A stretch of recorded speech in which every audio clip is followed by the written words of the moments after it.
We were really busy, not very efficient. We see 120 patients a day. Probably 20 to 30 of them were repair visits. 30% of them were retainer checks. We haven't been afraid to fail. And because of that kind of mindset, that really led to, I think, I would say hyper efficiencies in each of the technologies that we've used. A lot of people will equate efficiency with skipping steps. Really not the case at all. Anything that we've employed, it's always been with the patient in mind and to improve what we are already doing. I'm Dr. Scott Law, and I want to thank you for tuning in to the Smile Doctors Off Mute podcast.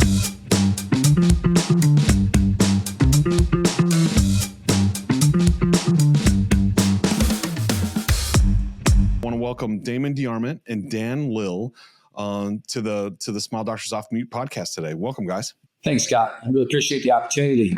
Yeah, absolutely. Good to see you. Okay, cool. So let's start off from the beginning. So how did you guys arrive to become partners in the first place? I was lucky enough to join a practice in my hometown in Winchester, Virginia. Cool. I actually worked at this practice when I was a senior in high school, and then I continued working through the practice throughout my dental school career and my orthodontic career. And then the orthodontist asked me to join him in practice in 1996. And Winchester, Virginia is about an hour west of DC, and it's been a growing area because the population of the Northern Virginia, DC area is moving west to get out of the city. So the area was growing, and it was a great opportunity. We were real busy as we could be. And the senior doctor that was there was really starting to kind of settle down in the retirement mode. And I'll be honest with you, I was a little bit overwhelmed at the time. We were really busy and not very efficient, and we'll get into that later. Yeah. But we weren't very efficient, and we were growing, and I really needed some help. And so I reached out to one of our local reps through 3M Unitech to find someone in the residency program at MCV that might be willing to come to Winchester, Virginia. Winchester is a great community to grow up in. It's a smaller town, and it's not really attractive to a lot of people coming right out of probably the residencies. They want to go to the big cities. They want to go to the coastal areas. Mm-hmm. So to find someone who was willing to come to Winchester was going to be challenging. But I was lucky enough that our 3M rep had communication with the VCU program, and they found someone like Dan that was willing to. He was from New York originally, but wasn't set on going back to New York, and was willing to take a look at our practice. And I was very fortunate that he was able to was willing to talk to me, and really liked the practice. And we were definitely different people in some respects, but I think it was a great thing that we are different people, and we really are yin and yang to each other. I guess I'm more of the quick start, and Dan's more the fact finder in the group. So it was a really good relationship right off the bat. So I totally agree. I think when you get a partnership that's that way, like in my own marriage, right? So my wife is a ready, fire, aim person, and I am a ready, aim, and I don't know, it'd take me forever to pull the trigger. And so we do even each other out. And so I see you guys much the same. That's how you've arrived at to have the practice that you do, which is just awesome. So Dan, tell us about your perspective. So you joined in what year, and what did you see in the practice? Why'd you want to join? Yeah, well, my route to get to this point was a little bit different. Coming from New York, and then traveling to Virginia for schooling, and trying to decide what I wanted to do, and didn't know where I was going to go at that point. Really was just kind of fortunate, like Damon said, had the opportunity to explore, chance to stay in Virginia. Not necessarily having to start a practice myself, but it seemed like a great opportunity. I really respected the rep that Damon referenced that kind of got us in touch with each other. Who's the rep? And that was Paul Morrison. Right on. Yeah. Awesome. Yeah. And we decided to meet. I'll be honest, and I've said this before, I didn't even know where Winchester was. When we got together and started to make some conversation, and it just got to meet each other, it was that was meant to be. And really super fortunate that Damon and the team welcomed me to Winchester and Shenandoah Valley Orthodontics. That's awesome. Actually, we had a different name at that point, but it was a really welcome place to enter.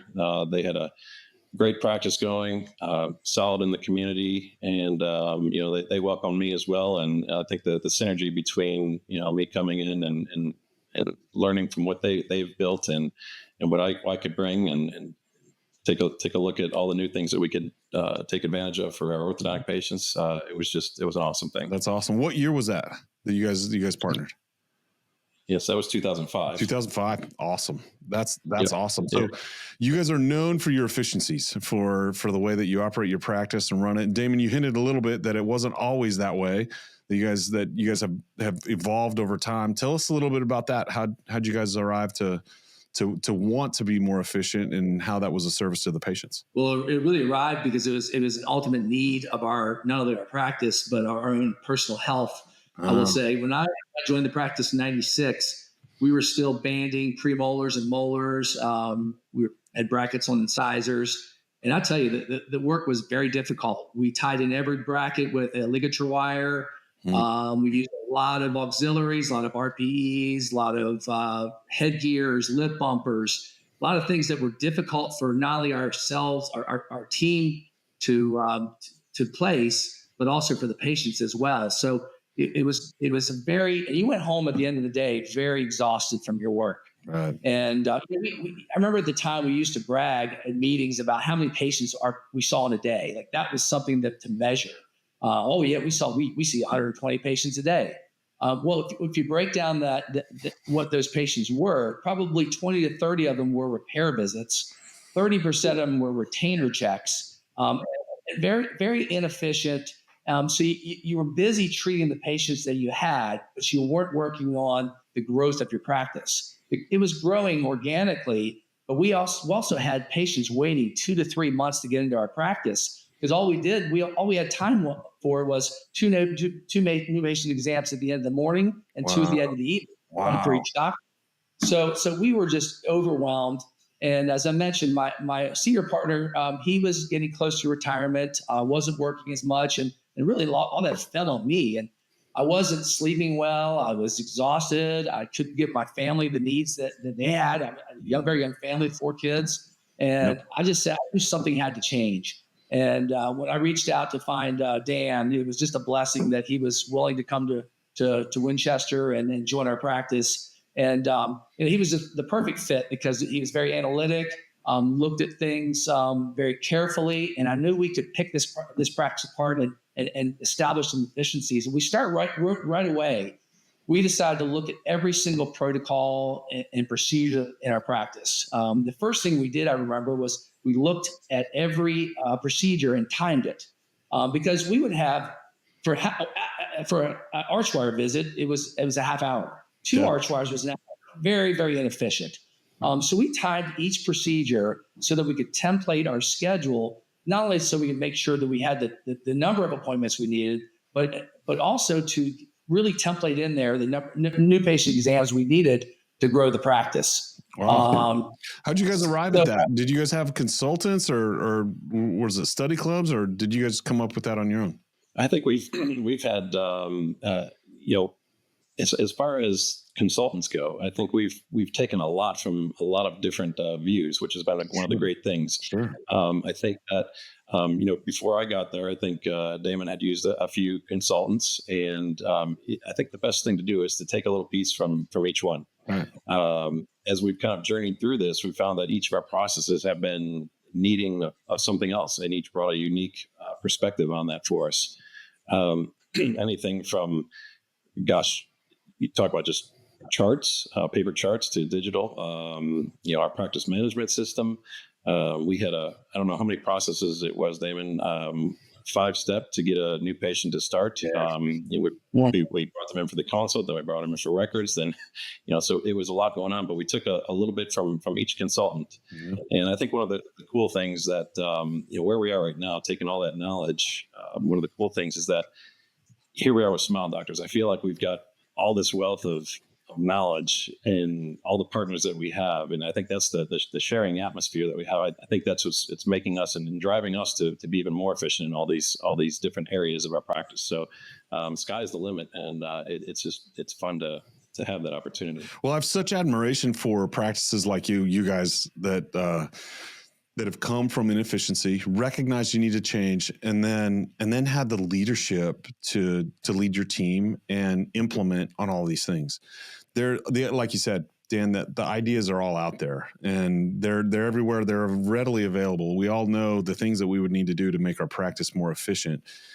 Conceptually, it's a matter of how do we implement and do them day in, day out, and get your team so that they're the ones who are driving it and they're the ones who are wanting it. Because if it's just us asking, begging, forcing, it doesn't work. Instead, what's been your approach? So you guys have clearly been successful on this to get your team to buy in, to be able to drive it that way. Well, I think the first thing is one of the benefits I think of a partnership is you have a little more courage, if you will, to try new things. I think when you're a sole practitioner, you tend to stay, you know what you know, and you know it works, and you're a little afraid to try new technologies and do new protocols. But having Dan there with me, we were able to come together and say, listen, we may fail in some of these things, but let's be willing to try new things. And I think once we saw the efficiencies that were gained in some of the things we tried, and our team bought into those, they weren't afraid of change any longer. I remember changing to a self-ligating bracket, and that was huge for us because no longer we have to tie those arch wires in. That was very time consuming. And the only downside was it was called the Damon bracket. And my partner at the time, his wife had thought that here's this guy coming into the practice and he's changing everything in the practice. He's got his own bracket.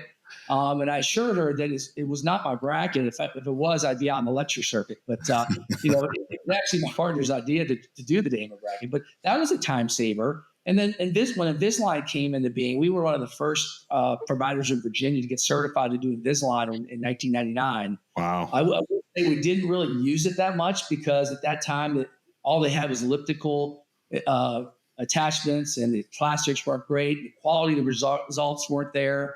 So we really didn't use that to its advantage. Now, let's fast forward another 10 years. Dan and I started dabbling more into more class 2 cases, severe crowding, extraction cases, and we became more confident in our own skill set to treat most things with Invisalign. And I think really that change from the analog world to the digital world, from fixed appliances to aligners, has really gained the most efficiency in our practice. We had gaps in our schedule where we never had before because we weren't seeing as many patients. So that really led to a huge breakthrough. That's beautiful. I know a lot of practices will often add technology almost as a marketing differentiator, right? But all they end up doing is just adding more and more cost to the cases, not even necessarily even a higher level of service or outcomes for the patient. Dan, how have you approached it so that when you do bring on technology, there's an offset on the P&L or there's some other advantage? What's your mindset been on that? Yeah. Well, first of all, I think any technology that we bring in or we're thinking about bringing in has to be patient-centric. It really does. The dollars are important too. And as Damon said, I am the fact finder. Really like to crunch those numbers to see where the return is on that. But it's got to start with being patient-centric. From there, I think we've always tried to use whatever technology it is, and it's got to be used to the fullest. I think we've always gone all in. We haven't dabbled in certain things. We haven't been afraid to fail. And because of that kind of mindset, that really led to, I think, I would say hyper efficiencies in each of the technologies that we've used. But at the end of the day, if you do that, I think the return on it is going to be improved. You got to have your eye on it. You got to check it out at the end of the day. You got to have the vision to see where we're going with it and what the bottom line is. And in the end, if the patient's happy, the practice is going to be happy, the team is happy, we're going to have a profitable practice as well. So that kind of comes at the end. But I think it all comes from really utilizing everything to the fullest and being an expert in whatever technology it is that we use. A lot of people will equate efficiency with skipping steps. And that's really not the case at all. Anything that we've employed, whether techniques or if technology, it's always been with the patient in mind and to improve what we are already doing. Josh Adcox talks a lot about doing more with less but better, and that less is in less time and less effort. So yes, you can be efficient and you can still do things better than you ever have. Our quality of treatment today, working less hard, is much better than it ever was in my career. I agree with you. I think you alluded to it, that early on you did a lot of complex cases with a lot of auxiliaries, and I know as a patient, that was miserable for me. Right, the more complex the treatment is, just more that can break, that can go wrong. You mentioned 20 to 30% of your appointments were repairs. I know that's miserable. It's miserable for the patient. It's miserable for the treating doctor, the team, everybody. We don't want those to derail us as we're going through treatment. So as such, you guys are now known for one of the top Invisalign providers in the world, and especially when it comes to phase 1, treating adolescents and mixed dentition. So you guys have really swung the other way to where you're just hyper efficient, providing this top level of service to patients using perhaps the top level of technology in order to treat these cases. So I hear that, and I hear that your general dentist and your referring network is also extremely pleased with it. Talk. How have you guys done that? How have you gotten the dentists on board with that type of treatment? Well, good. I was going to say all this starts with education. Aligners and our success with that started with adults, kind of trickled down to teens, and then we found this age group of patients that truly is and we say this all the time, they're the best patients to work with. They're happy. They're used to, or at least their parents are used to having all this difficult treatment, very complicated treatment, analog, that now, with our confidence and our skills with using aligners in the first phase, it's a completely different experience. It took us a while to really kind of believe and see that, the aligners and a properly planned setup is going to, give this patient a better experience, but also the results that Damon and I wanted to see. And, from that, it builds into this excitement and I think understanding from the community, the parents, the referring docs. Some of them are still kind of stuck in their old ways. They don't think that we can move teeth with aligners, especially in the younger patient. But they're not. Usually, the referring doctors, they're not seeing these patients at a young age. When they're taking these patients, I should say taking them, we're seeing a lot more that are using aligners nowadays. They're seeing them in their teen years. But as we all know, we were trained. The AAO recommends see them at 7, 8, or 9. Have a plan. If we can see these patients and head off some situations, make it a much easier, more predictable path for them, this is going to be a way for us to recreate and to confidently show how these patients can be treated and give them the results that in the end we think are not only what we've done in the past, but even better. Yeah, I agree. I will say, we are very lucky in our small community that early treatment has not been taboo as it is in a lot of places. Of course, coming out of residency, you don't get a whole lot of training in early treatment at all. So, you still see those habits perpetuated in a lot of our practices today. Is still there's not a lot of people doing early treatment. When I joined the practice here in 1996, my former partner, he actually was a big believer in early treatment for whatever reason. He got onto that. And so it spread through our community, and it got to the point where it wasn't that the AAO recommended that people be seen by 7, is the parents were seeing it, and other kids in their classrooms and their friends were in early treatment, and they didn't want to miss the boat with their child. And so we've always had this stream of patients at an early age coming to us for screening. So we've been blessed with that. And then, now really about 40% of our practice is probably early treatment, which is a really high percentage compared to most practices. So we were, even when we moved more into Invisalign in 2015, 18 or so, we were still that analog phase one practice with a lot of lip bumpers, headgears, RPEs. So once we started dabbling, and I hate the word dabbling because we're not dabblers usually, but we started, dipping our feet in the water on this first, we realized, like Dan said, these were the greatest patients. They were so compliant. And if you ever want to see a ClinCheck, come to fruition exactly how you see it on the screen, treat a first patient because they wear it. They don't make the excuses like teens and adults not to wear it. And you're going to see that ClinCheck of yours really look exactly like you set it up. So, and the kids just love it. I mean, I don't really have any patients coming in today that ask for metal braces.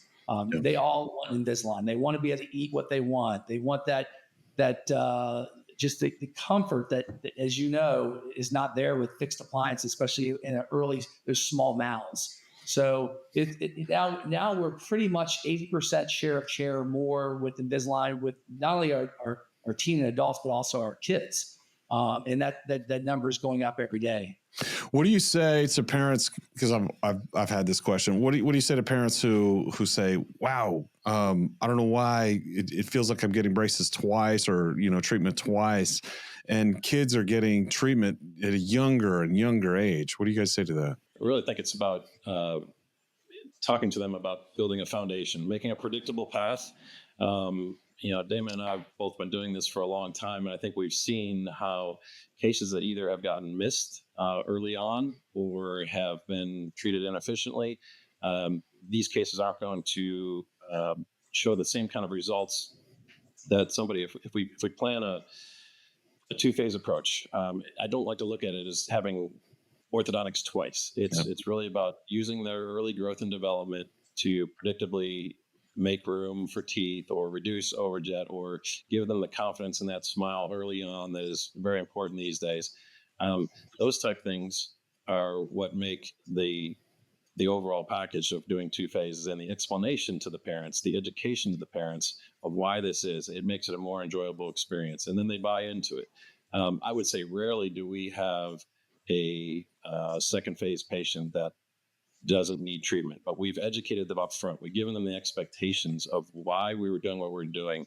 There's still a whole other set of 12 to 16 teeth that need to come in before we finish your bite correction, but we've got a good jump start on it, and we've given them something of value that's going to take them through these middle school and early high school years until we're ready to finish things off.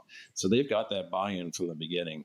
And now with the liners, the thing is with the liners, we're not in as much control anymore. So we've got to change our mindset of really engaging that patient, engaging the parent to buy into what we're designing. And if we do that, we're going to have success. But that is a total switch that you've got to make this successful. Otherwise, liners don't work. And then you hear those out there that say they don't work. But, we're here to say that, we'd love to put our results up against, anybody when we can really connect to those patients. And I take lots of heart if we've had a breakdown in the communication. I think that's so critical to really use those times that we would have been bonding 7 to 7 in a chair, and they've got their mouth and a cheek retractor. We use that time to really hone in on whatever connection it is, and it could be through SDA. But you got to make those. What's SDA? What's SDA, Dan?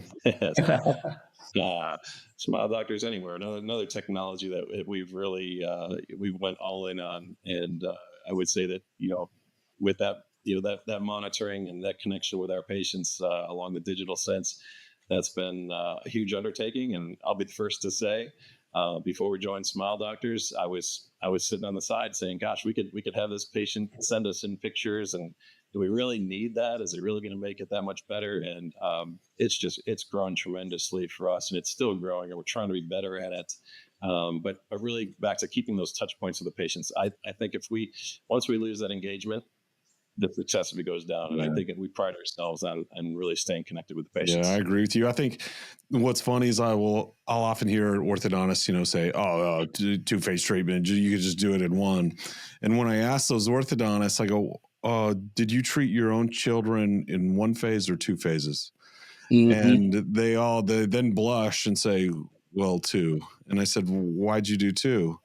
And when if they're really going to be honest, they say, because you get a better outcome and you don't burn the kid out in one phase or, in a single treatment that goes for 2 years or plus. Yeah. And breaking it up, you get you get all the growth and development that you want, orthognatically and to lay that. And then also then to go, well, let's address the aesthetics and get the teeth straight on the second phase. So, I'm totally with you.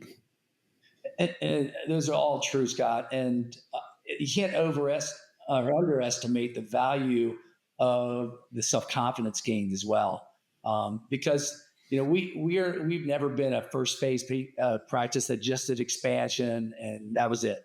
Right. I never understood not aligning the front teeth after expansion. You're just going to leave someone with a little bit of diastema or rotated teeth.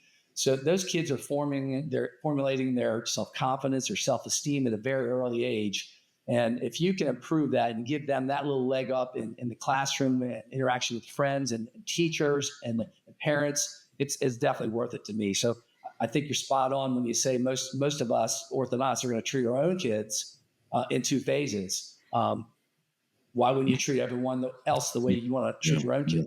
That's right. Does not everybody deserve the best, the highest quality treatment that we can provide? I agree. I would go ahead, Dan.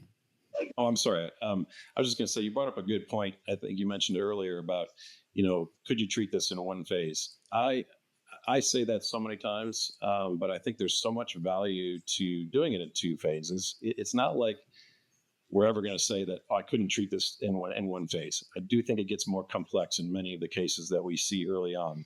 So making that point to the parents and educating them about what we're seeing here, we're trying to break it down into something that's, again, more predictable. It's not to also say that every patient that comes to the door is going to get treated. There's a lot of value in building some trust with the parent, and telling them, hey, let's see you in 6 months, or let's see how things are looking then, and then we can reevaluate. I think there's a lot of value to that too, and a lot of trust. But when we do feel like there's two phases are warranted, just so much value can be built into that, and the smiles really prove that. I agree with you. A lot of orthodontists will say that, well, two phases aren't as profitable. Well, we can make it profitable if you have your goals and you're in and out of treatment in a timely manner so that you're not burning out the patient.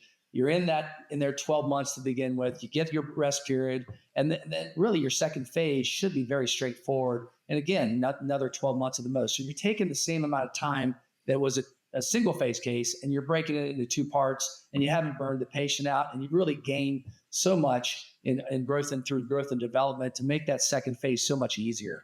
And it can be profitable. Yeah. I love what you said, Damon, about the mental change that takes place, especially around, there's patient self-image.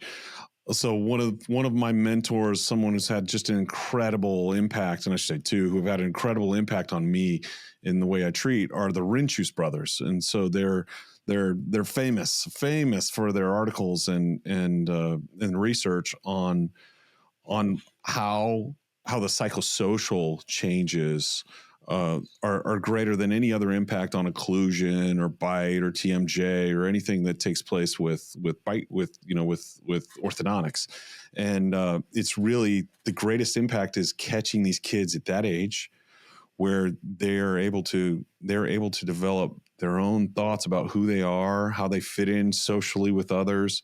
And the trouble is, yes, we could actually not do any orthodontics on kids and then treat them as adults. You can straighten teeth at any point, right? But the trouble is you can't go back and live through junior high and high school when those formative years of their identity is formed. And so it's one of the biggest effects that we have. It's actually why I love so much being an orthodontist. It is the greatest job in the world that we're able to straighten teeth, create smiles, but we also get to see these kids and patients over a period of time.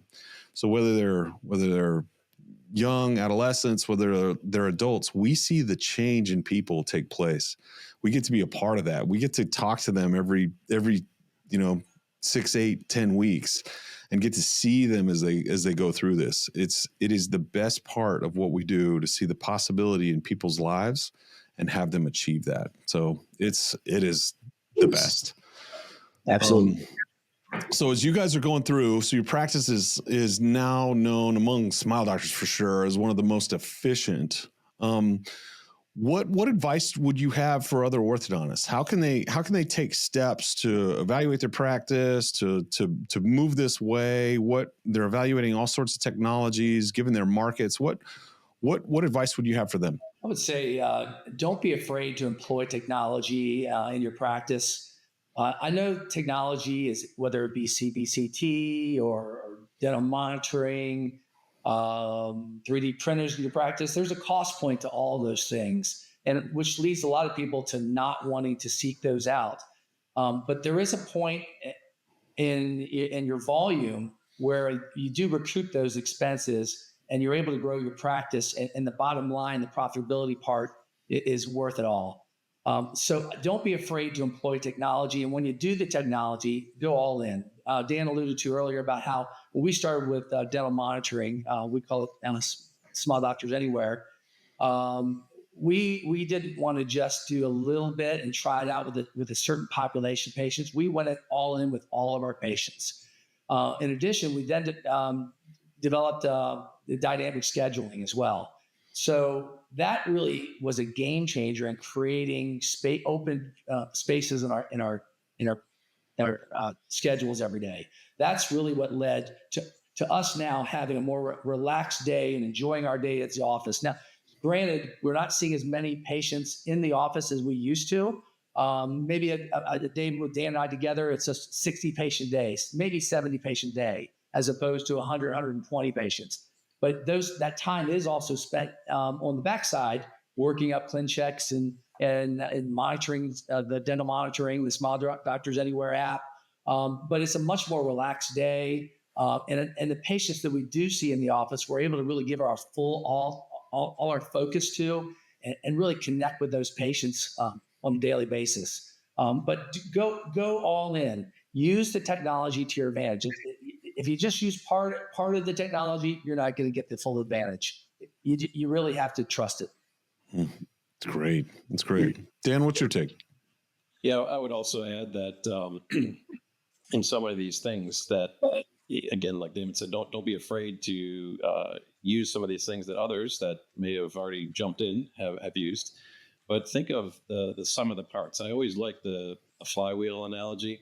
We've got so many different technologies, efficiencies, but you can't just choose one of those and be great at that and expect everything else to hum.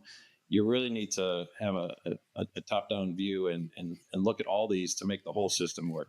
And I think we've chosen some of the best things to make it all work, whether it's from whatever appliance we choose to use, or the monitoring, the flow for lab, our practice management software, all those things. You got to be efficient in each of those to make the whole thing work together, and that's what it's going to spin. So, I also think, don't be afraid to reach out to others that have had success with these things.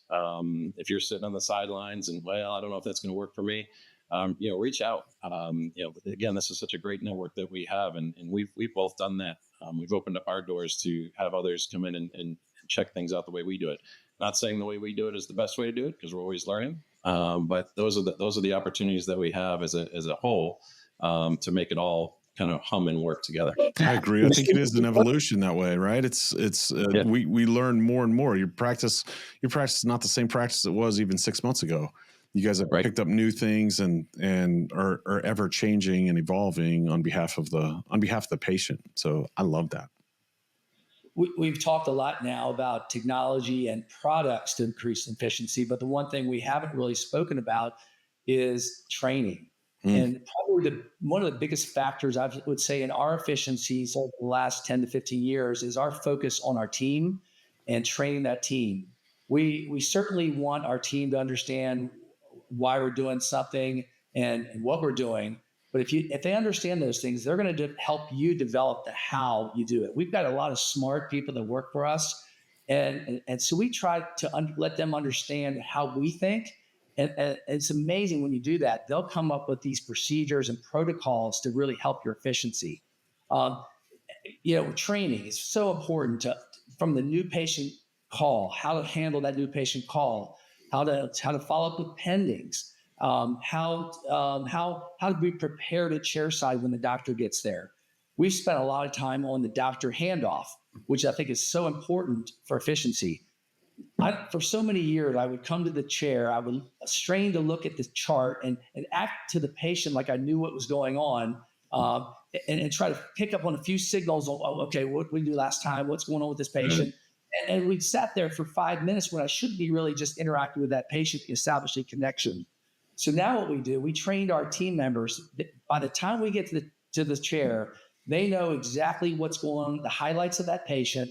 They know what was done last visit, what needs to be done this visit. So when we get there, when Dan and I show up, we're connecting with the patient for that 1 to 2 minutes, talking about what's going on in their life, some awesomeness in their lives. And then we turn very calmly to our chairside clinician. And she tells us everything that's kind of going on, the highlights of the patient.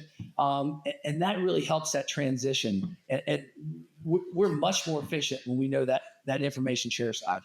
I agree with you. I'm going to say a shout out to Dr. Adcox and you, Scott, because I think when we came and we visited Harker Heights, that was one of the first and the biggest takeaways that we took from there was getting patient awesomeness and seeing the handoff that was happening there. And that has stuck with us. And that's a very valuable thing that we can take from visiting each other's practices or, reaching out. But that's been awesome, and it certainly leads to the efficiency and the personalization of that time that we have with that patient. Again, a lot of times those times are smaller now because we have very short appointments in there. So anything that the team can do to help us be efficient is the way to go. 100%. I think, like you said, Damon, I remember the days when I would go before we got efficient. It was arrive at the chair, pull open. I would click, open up all the initial records and go through everything and then diagnose the case again in my brain of what should be what, and looking through any notes, what notes were made, what are we doing on this treatment?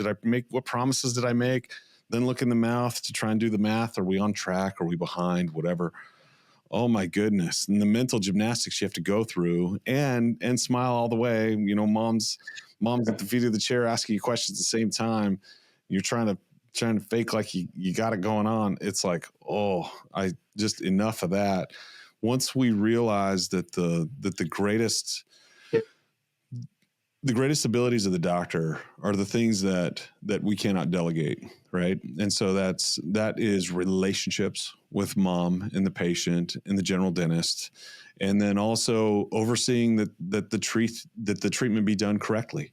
And so the rest, if we can document and we can empower the team around us to set that up, then it works great.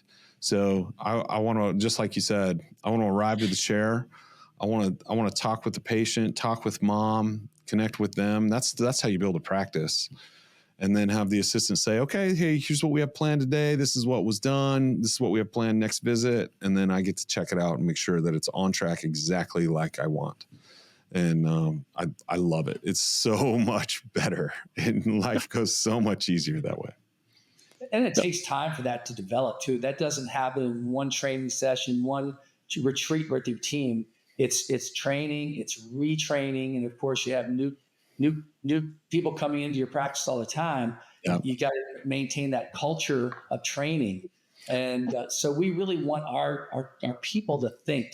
And not just do what we tell them to do. They need to understand what we're trying to accomplish. And oftentimes they'll catch things that you don't catch. There's another set of eyes, a mini orthodontist at the chair, if you will. That's why, like our TCs, we train our TCs to think like we do. So by the time we're ready to step into that new patient exam, they've already diagnosed the case. They're just checking with us to make sure their diagnosis is correct. They've already talked to the patient about what they think we're going to recommend. So we're in there just reconfirming their original thoughts. And it really makes the flow of the day go much quicker when you have people there thinking like you are. Yeah. You said the phrase I love. It's a mini residency program. And when you have that mentality as a doctor, when you arrive to the chair, that you want to teach everyone on the team to think like an orthodontist, then it works really well. I initially got that phrase from Jeff Kozlowski. That was just how he ran his clinic, and I thought, oh, that is a brilliant way to do it, and see how we can take that and potentially improve on it, and that's what we've done. So when do you guys find time to train? When do you guys do that? When would you guys train in the morning, all throughout the day? Is it certain days? What do you guys do? Well, I'll be perfectly honest. That's a work in progress. Training time has been something that we try to carve out on the schedule. Mm-hmm. We always think we need more of it, but with the seemingly hustle and bustle and time off and getting everybody together, it's a challenge. And we're trying to make that better. I think one of the biggest pieces is communication with our team, and making sure that everybody is getting the same message and they're hearing it multiple times so they get it. But we're trying to carve out time when we look ahead. I think it starts with looking ahead and putting those specific items, having a good leader in there in the clinic that can really see that vision to carry out what we want to see, and then reinforce it to make us all accountable. But it is definitely, we first admit that is one of the biggest challenges is with the ever-changing dynamics of the team to get that all together in the training. But we're trying to work forward with that. So go ahead, Damon. I was going to say, the way we set up the hierarchy in our practice, we have our practice director, and then we have several leads throughout the office, whether it be the concierge lead, we have the lab lead, we have the clinical lead. And so each of those teams will meet on a consistent basis, at least once or twice a month. Of course, each of those leads will meet with us doctors to formulate plans or to update any protocols, but they will meet on a consistent basis. We do have a huddle every morning where we talk about immediate needs. We do at least a monthly full team meeting. And then we do at least once a year a retreat where we get together, not only for some fun, but to really nail down the protocols and procedures. We have a procedure list of every single thing we do, and it's all written down. So if we have a new employee, we have a manual they can go to if they want to look at a certain procedure. It's written down clearly what exactly that we expect out of that. But you're right. You get away from it in the busyness of the day. And sometimes you have to you notice something chair side, you just have to pull that team member aside and say, you know what, I've noticed what you're doing. And not so we always say Q-tip on the table, quit taking it personally. This is not personal. This is all about the business. And this is, I noticed, and for the benefit of the patients, I would like you to maybe modify the way you do this a little bit. So it's training in the moment, but also we do set aside some time, but try to always create more time for it. Yeah, I agree with you. I think as I look at it, those big, if all we did was just a monthly training or a quarterly training, we would be terrible, because it's all about daily execution implementation, right? And so I had the privilege to go on a retreat with Jocko Willink and a bunch of his SEALs, right? And so got to meet with them, and one of the things that he spoke about was training, and often the best trainings are those that just pop up, just take place, spur of the moment.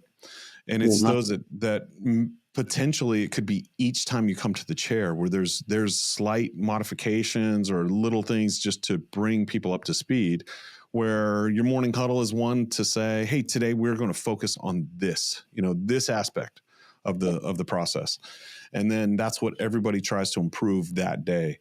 And so day by day, just little layer upon layer, we get better and better. I've often found that those morning meetings, the monthly meetings where we get everybody together, it's more or less to introduce the concept and to have people understand the big picture, but then the details come daily, just in daily practice and implementation. And so that's been the way that I have found things most effective, especially at home with my kids. Right. So when we have whatever, it takes reinforcement all the time to get them to do what we need them to do. And then it's also a lot of fun to empower one of them to say, hey, I want you're in charge of the kitchen and you get to tell me and everybody else what to do on how to keep this clean. And just to make sure that it's to the standard. And it's a lot of fun to watch them grow and do things. Same thing applies in all areas of our life, especially in practice. So that's super cool. It's got, the part about empowering the team, I think they feel so much better about themselves. And if we just go up and ask them a question, I often will ask them, what would you do? Whether it's the TC or if it's a chair side. Maybe they've given us a great report. They're here for arch wires. Ask them what they would do. Get them thinking. And I think they feel a lot more. They take a lot more pride and also feel a lot more important that we've done that. And I think I've really seen a change in our treatment coordinator since we've really started to ask them. I already had the case together for us, and it really goes a long way. Right, right. Or to point out differences between the way you two operate. To be like, hey, now I do it this way. Is this how all the doctors do it? Or what do I need to do to change to make life more efficient for you and make the process easier on you? And that's when your team member like takes a step back to go, oh, wow. Wow. We're just trying, it's all about the process that's being improved rather than just make it most easy for the doctor. It's pretty cool then when you're all about the patient shifting that way. And Dan, one of the things I would say about our practice is, Dan and I have never been our idea very dogmatic about the way things have to do to proceed in our practice. We've always been open-minded to want their ideas. And partnerships can be difficult too, because you are two different people and sometimes you have different ideas, but you have to put ego aside and really understand what's best for the patient and sometimes we have to compromise, both of us. I think Dan and I both will say that we've definitely compromised and usually we come to a consensus at the end. But we definitely involve our team in those decision-making processes. Like for instance, when we went to dental monitoring, all of our patients, we were still learning as doctors about how the technology could work in our practice. We designated a virtual care coordinator in our office, and she ran with it. We empowered her to develop us, the systems and the strategies for us to really not have patients fall through the cracks in our schedule because we weren't seeing them in office anymore. And she really developed and took ownership of that responsibility. And you've got creative people in your office. Use them to your advantage. I mean, that if anything else, I would say, use them and don't be naive and don't be aloof and thinking you have all the answers. That's great. I have so much admiration for you guys. Just as you're telling us about how you came to be a partnership, Damon, just you recognizing the need for someone who had strengths opposite you.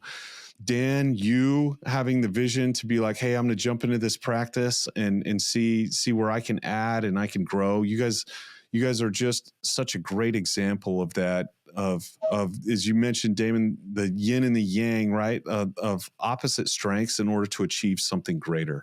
And I see what you've done. I see how you've worked, and you guys are just phenomenal partners.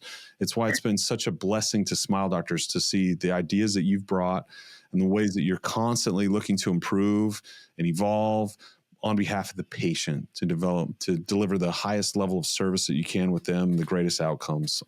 You guys are just incredible partners, and I'm thankful for the podcast today and the ideas that you shared with us. Well, thanks, Scott. It's been an amazing journey here. Not only joining the practice with Damon and working with our team, but ultimately working with Smile Doctors and all the resources that we have here. It's certainly taken us to another level, and who knows what the levels are beyond this. So really appreciative of that as well, and thanks for taking the time to allowing us to share this with you. It's exciting. We'll see what we achieve together. So it'll be great. Just at our Christmas party the other day, we talked about how, we thanked our team. It's been 4 years now since we've been with Smile Doctors almost. And, taken that leap of faith with us. Many of those original team members that were here when we made the announcement are still with us. And they're happy. It's been a great ride for them. And we appreciate Smile Doctor's, ability to put the technologies in our hands to become more and more efficient. And, we're still a work in progress, as most people are. But I think we're doing things for the betterment of our team, our patients. And I feel like we're really enjoying our practice now more than ever. And we go home and we can have that energy still left to give back to our families. And that's been really the true value, I think, in when we joined Smile Doctors, getting that time back and that energy back to really live our best lives. It's awesome. Awesome. You guys are great. And thank you for joining us today. All right. Thanks. Appreciate it. Thank you.